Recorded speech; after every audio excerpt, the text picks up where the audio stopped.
Hi dear friends, വീണ്ടും പുതിയൊരു വീഡിയോയിലോട്ടേക്ക് സ്വാഗതം. ഇനി നമുക്ക് പപ്പായ വെച്ചിട്ടൊരു ടീ കേക്ക് തയ്യാറാക്കാം. നല്ല ടേസ്റ്റാണ് കേട്ടോ, ഡിഫറെൻറ്റ് ടേസ്റ്റാണ് ഇതിന്. അപ്പോൾ നിങ്ങൾക്ക് എല്ലാവർക്കും ഇഷ്ടമാകുമെന്ന് കരുതുന്നു. ട്രൈ ചെയ്ത് നോക്കുന്ന സമയത്ത് ഫീഡ്ബാക്ക് അറിയിക്കാൻ മറക്കരുത്. അതുപോലെ നിങ്ങൾ ആദ്യമായിട്ടാണ് ഈ ചാനൽ കാണുന്നതെങ്കിൽ പ്ലീസ് ഒന്ന് സബ്സ്ക്രൈബ് ചെയ്യണേ. ആ കുഞ്ഞു ബെല്ലൈക്കൻ ഒന്ന് ക്ലിക്ക് ചെയ്യൂ, എങ്കിൽ ഓൾ എന്ന ഓപ്ഷൻ വരും.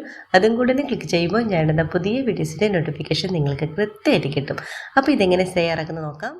ആദ്യം തന്നെ നമുക്കൊരു പാൻ എടുക്കാം. പാനിലോട്ടേക്ക് ഞാനിപ്പോൾ എടുത്തിട്ടുള്ളത് ഒരു മീഡിയം സൈസിലുള്ള പപ്പായാണ്. ഇതുപോലെ നല്ല മൂപ്പ് എത്തിയിട്ടുള്ള പപ്പായ തന്നെ എടുക്കാൻ പ്രത്യേകം ശ്രദ്ധിക്കുക. എന്നിട്ട് പപ്പായ നമുക്ക് നന്നായിട്ടൊന്ന് ഗ്രേറ്റ് ചെയ്തെടുക്കണം. അങ്ങനെ ഗ്രേറ്റ് ചെയ്തെടുത്തിട്ടുള്ള പപ്പായാണ്. അത് നമുക്ക് ഈ പാനിലോട്ടേക്ക് ഇട്ട് കൊടുക്കാം.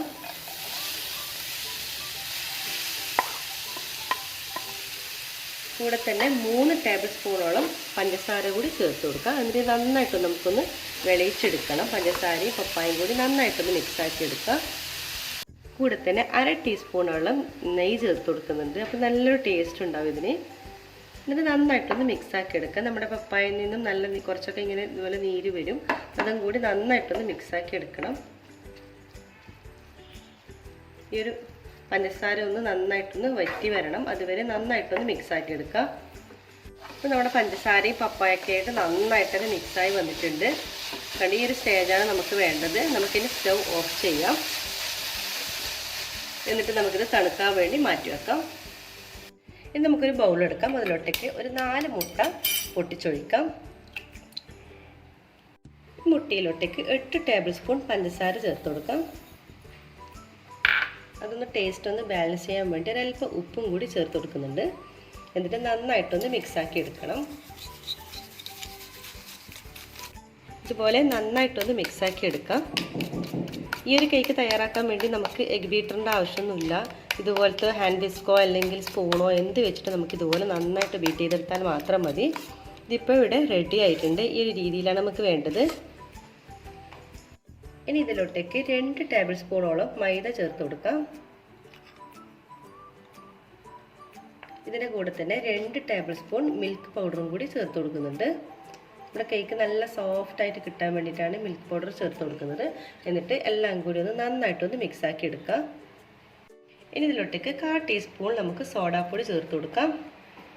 ഇതിന് നന്നായിട്ടൊന്ന് മിക്സാക്കി എടുക്കണം. സോഡാപ്പൊടി നമ്മുടെ ബാറ്ററിൻ്റെ എല്ലാ ഭാഗത്തോട്ടേക്ക് ആയിട്ട് വരണം. അതുവരെ നന്നായിട്ടൊന്ന് മിക്സാക്കി എടുക്കാം. പിന്നെ ഇതിലോട്ടേക്ക് നമ്മൾ ചേർത്ത് കൊടുക്കുന്നത് നമ്മൾ ആദ്യം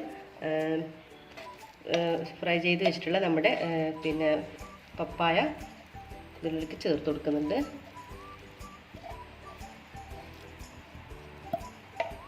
കൂടെ തന്നെ കുറച്ച് 2 തരം കളറുള്ള ടൂട്ടി ഫ്രൂട്ടിയും കൂടി ചേർത്ത് കൊടുക്കാം. ഇത് നന്നായിട്ടൊന്ന് മിക്സാക്കി എടുക്കാം. ഇനി ഇതിൻ്റെ കൂടെ കുറച്ച് നട്ട്സ് ചേർത്ത് കൊടുക്കാം. പിന്നെ ഫൈനലായിട്ട് നമുക്ക് കുറച്ച് ബ്രെഡ് ക്രംസ് ചേർത്ത് കൊടുക്കുന്നുണ്ട്. ബ്രെഡ് ഒന്ന് പൊടിച്ചെടുത്ത ശേഷം നമ്മളൊന്ന് പാനിലിട്ട് ജസ്റ്റ് ഒന്ന് വറുത്തെടുത്തതാണ്. അതും കൂടി ഇതിലോട്ടേക്ക് ചേർത്ത് കൊടുക്കാം. എന്നിട്ട് എല്ലാം കൂടി നന്നായിട്ടൊന്ന് മിക്സാക്കി എടുക്കണം. ഇപ്പോൾ നമ്മുടെ ബാറ്ററി ഇവിടെ കുറച്ച് കട്ടിയായിട്ടാണ് ഉണ്ടാവുക. ഇനി ഇതിലോട്ടേക്ക് നമുക്കൊരു 1/4 കപ്പ് കാരമൽ ചെയ്തിട്ടുള്ള പഞ്ചസാര കൂടി ചേർത്ത് കൊടുക്കാം. അപ്പോൾ നമ്മുടെ കേക്കിന് നല്ലൊരു കളർ കിട്ടും. എന്നിട്ട് എല്ലാം കൂടി നന്നായിട്ടൊന്ന് മിക്സാക്കി എടുക്കാം.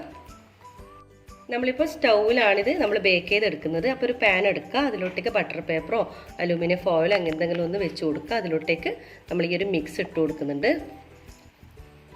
നന്നായിട്ടൊന്ന് ടാപ്പ് ചെയ്ത് കൊടുക്കുക. നമ്മൾ സ്റ്റൗവിലേക്ക് മാറ്റിയിട്ടുണ്ട്. ഇനിയൊരു 30 മിനിറ്റ് വരെ നമുക്കിതൊന്ന് അടച്ച് വെച്ചൊന്ന് ലോ ഫ്ലെയിമിലൊന്ന് ബേക്ക് ചെയ്തെടുക്കാം. 30 മിനിറ്റ് കഴിഞ്ഞിട്ടുണ്ട്. നമുക്ക് തുറന്ന് നോക്കാം. നമ്മുടെ കേക്ക് ഇവിടെ നന്നായിട്ട് തന്നെ ബേക്കായി കിട്ടിയിട്ടുണ്ട്. കണ്ടതിൻ്റെ മുകൾ ഭാഗമൊക്കെ നല്ല മണം തന്നെ വെന്ത് വന്നിട്ടുണ്ട്.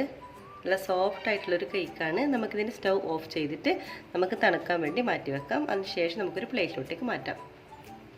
നമ്മുടെ ടേസ്റ്റ് ആയിട്ടുള്ള പപ്പായ കേക്ക് ഇവിടെ റെഡി ആയിട്ടുണ്ട്. കണ്ടോ, നല്ല സോഫ്റ്റാണ് നമ്മുടെ കേക്ക്.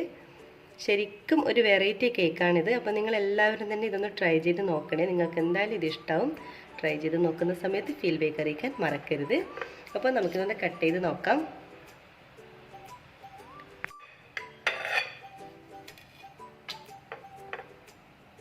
കണ്ടോ, നല്ല സോഫ്റ്റ് ആയിട്ടുള്ള നല്ല പഞ്ഞി പോലുള്ള കേക്കാണ് കേട്ടോ ഇത്.